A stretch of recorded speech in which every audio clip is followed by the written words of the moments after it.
Well, when you think Halloween, you've got to think, yes, costumes, but also Salem, Massachusetts. Now, within that community is, of course, the Peabody Essex Museum, a fascinating and enlightening spot, which will capture your imagination. Now, just in time for the season, they are featuring an exhibit entitled It's Alive, classic horror and sci-fi from the Kirk Hammett Collection, featuring spectacular horror-themed artwork from the Metallica guitarist's personal collection. Now, as you know, being the massive Metallica fan that I am, naturally, I had to check it out.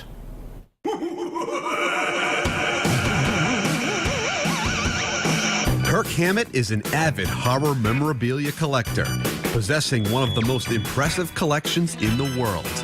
It's Alive is an incredible experience. Well, the show is very unconventional, I think it's fair to say, and a surprise to see in a museum.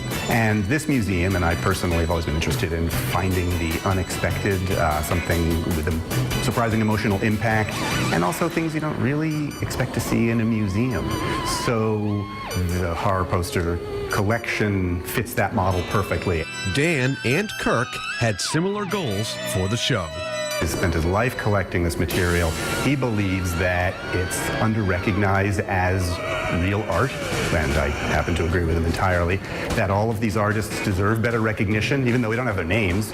We don't know who they were because they weren't allowed to sign their work. But that just showing their work will be better recognition, and so he was looking for a serious treatment. It allows you to appreciate the genres. I think also the visual impact of some of these things is unexpected because people recognize these. They might have seen these films as a kid, maybe not the posters, but these little vignettes, and then to see that stuff come back, you say, wait a second, I know that. Many of the works have also been inspiration for several of Kirk's own guitars. Dan has some favorite pieces within. The Mummy is spectacular because it is so bold.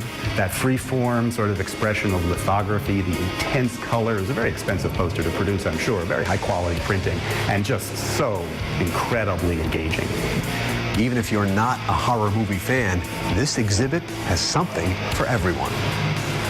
I think there is largely sort of the unexpected connection. There are people who come into the museum to see something else, wander into this show thinking, oh, it's not for me, and then come out totally convinced that, boy, they saw something wonderful. Working with a rock icon like Kirk, of one of the biggest bands in the world, Dan wanted to make sure he did a great job. Well, I was very nervous, hoping that he would like it. We had worked together from a distance because he's on tour, but later on he told me he was just as nervous because this was his baby, and he wanted to make sure that the art, was given enough credibility and credence, and so we both breathed a big sigh of relief. I, too, enjoyed exploring the exhibit. I think I would have made a good Frankenstein, although maybe I'm a little too stiff. My life would have been a totally different story if my parents had named me Boris. Boris Kirby, bullfighter.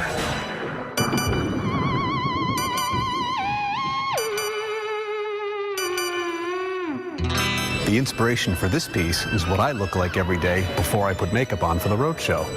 The resemblance, uncanny.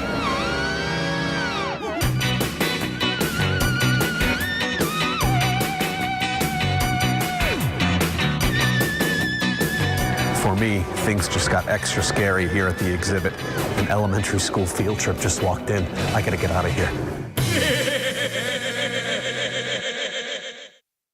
Now that is real. That's really a cool exhibit. And you recognize a lot of those old posters. You know why I recognize it? I used to watch. There used to be. It was called Creature Double Feature. Yes. With Dana Hersey on the Movie Loft on Channel 38 out of Boston when there were only a couple of TV stations. WSBK. Yeah, and they would have Creature Double Feature, and those are the movies they used to play. And I'm not even a big horror movie fan, but certainly I could appreciate not only the collection, but just the amazing attention to detail within some of that classic artwork. Yeah. Well, this exhibition explores, of course, the interplay of creativity, emotion, and popular culture through 135 works from, of course, 20th century cinema. Now, a big thank you to everyone at the Peabody Essex Museum for their support. The museum is more than just this exhibit, though. Of course, they have many stunning displays, so you will want to plan your trip there ASAP. But if you would like to check out Kirk's exhibit in person, you have some time. It runs through November 26th.